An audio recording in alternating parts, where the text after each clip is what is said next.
नमस्कार। आज के इस विश्लेषण में एक बहुत ही इंटरेस्टिंग अकाउंटिंग स्टैंडर्ड का डीप डाइव करने वाले हैं हम। चलिए इसे आरव नाम के एक यंग फाइनेंस मैनेजर की स्टोरी से कनेक्ट करते हैं। आरव एक मैसिव कॉर्पोरेट प्रोजेक्ट का हिस्सा बना और उसके सामने एक तगड़ा चैलेंज था, AS16 यानी बोरोइंग कॉस्ट्स को ठीक से समझना। देखिए, AS16 सिर्फ कोई बोरिंग रूल बुक नहीं है, बल्कि बड़े कॉर्पोरेट प्रोजेक्ट्स के फाइनेंशियल मैनेजमेंट का एक एब्सोल्यूट वाइटल ब्लूप्रिंट है। तो आइए देखते हैं कि ये ब्लूप्रिंट आरव के प्रोजेक्ट के लिए एक्चुअल में कैसे काम करता है। आज के रोड मैप में हम इन स्टेप्स को फॉलो करेंगे। पहले बेसिक्स ऑफ बोरोइंग कॉस्ट्स, फिर डिफाइनिंग क्वालिफाइंग एसेट्स, उसके बाद starting the capitalisation process, then suspending during interruptions और फाइनल स्टेप स्टॉपिंग कैपिटलाइजेशन। एक तरह से हम आरव के मेगा प्रोजेक्ट को उसकी फाउंडेशन से लेकर रिबन कटिंग तक पूरा क्रोनोलॉजिकली ट्रैक करने वाले हैं।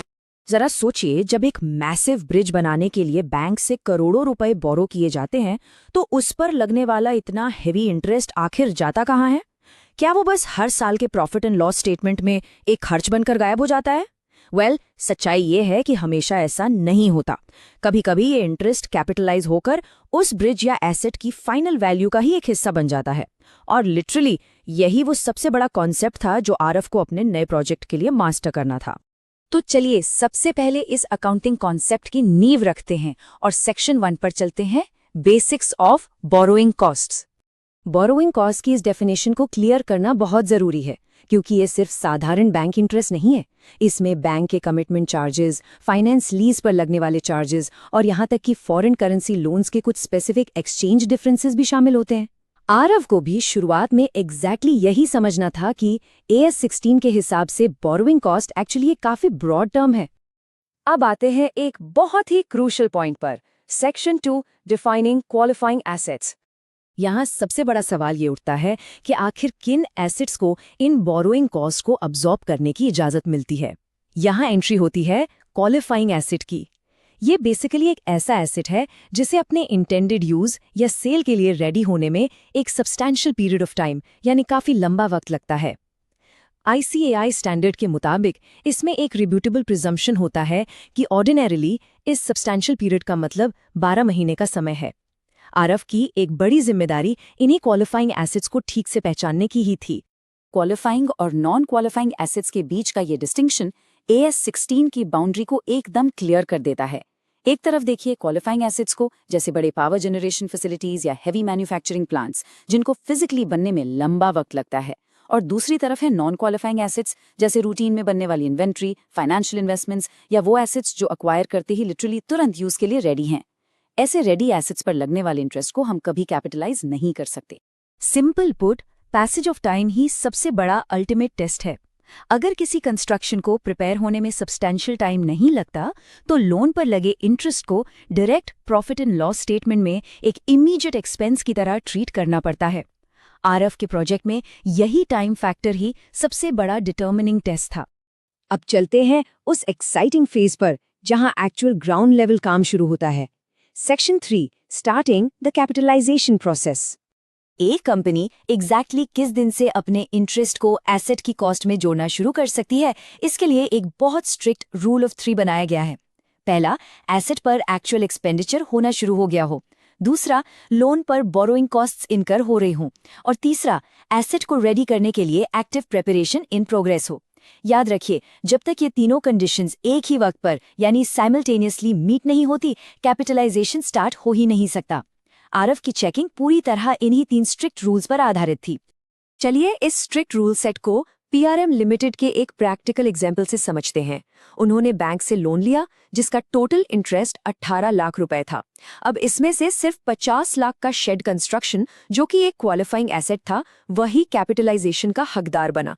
तो मैथमेटिकली उस शेड के प्रोपोर्शन में सिर्फ 7.5 लाख का इंटरेस्ट एसेट की वैल्यू में जुड़ा, जबकि वर्किंग कैपिटल और मशीनरी की परचेज पर लगा बाकी सारा इंटरेस्ट टोटली एक्सपेंस आउट हो गया।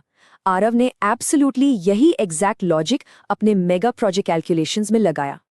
ये टाइमलाइन प्रैक्टिकली आरव के मेगा प्रोजेक्ट का पूरा सफर मैप करती है। शुरुआती प्लानिंग स्टेज में इंटरेस्ट एक्सपेंस माना जाता है। जब हमारा रूल ऑफ 3 मीट होता है तो कैपिटलाइजेशन स्टार्ट हो जाता है।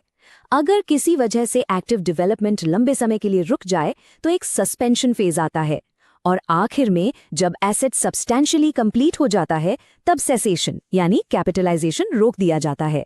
ये विजुअल फ्रेमवर्क डेफिनेटली किसी भी फाइनेंस प्रोफेशनल के लिए बहुत मददगार है। लेकिन ग्राउंड रियलिटी में मैसिव प्रोजेक्ट्स अक्सर रुकावटों का शिकार होते हैं।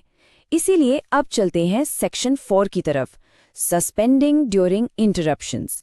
अगर किसी प्रोजेक्ट पर एक्टिव डेवलपमेंट लंबे समय तक रुक जाए तो कैपिटलाइजेशन को पॉज करना पड़ता है। किसी आधी बनी हुई चीज को बस आइडल होल्ड करके रखने पर बैंक को दिया जा रहा इंटरेस्ट एसेट की वैल्यू नहीं बढ़ा सकता। पर यहाँ एक बहुत इंपॉर्टेंट एक्सेप्शन भी है जिस पर ध्यान देना जरूरी है। अगर डीले एक नेसेसरी और टेम्पररी हिस्सा है, जैसे इन्वेंट्री का नेचुरली मैच्योर होना, तो कैपिटलाइजेशन सस्पेंड नहीं होता बल्कि नॉर्मली चालू रहता है। आरव के लिए AS 16 का ये एक्सेप्शन जानना एक बहुत बड़ी राहत की बात थी। इस एक्सेप्शन को अमेजिंग कंस्ट्रक्शन लिमिटेड के एक केस से बहुत अच्छे से समझा जा सकता है। इनका एक बड़ा सी लिंक प्रोजेक्ट चल रहा था जो हाई वाटर लेवल्स की वजह से पूरे 1 महीने तक रुका रहा। लेकिन AS 16 कहता है कि क्योंकि ऐसी डिलेज सी लिंक बनाते वक्त बहुत कॉमन और नेसेसरी होती है, इसलिए उस दौरान इनका इंटरेस्ट कंटिन्यूअसली कैपिटलाइज होता रहा। ऐसे कंस्ट्रक्शन में ये छोटी सी न्यूआंस फाइनल अकाउंटिंग ट्रीटमेंट में लिटरली करोड़ों का फर्क लाती है। हर लंबे सफर का एक अंत होता है, और वैसे ही आरव के मेगा प्रोजेक्ट का भी। तो अब आते हैं फाइनल सेक्शन पर, सेक्शन 5, स्टॉपिंग कैपिटलाइजेशन। यहाँ एक बहुत स्पेसिफिक टर्म पर फोकस करना एब्सोल्युटली क्रूशियल है, सब्सटैंशियली ऑल एक्टिविटीज। इसका सीधा सा मतलब है कि जब फिजिकल कंस्ट्रक्शन लगभग खत्म हो जाए तब इंटरेस्ट को एसेट में जोड़ना रोक देना चाहिए।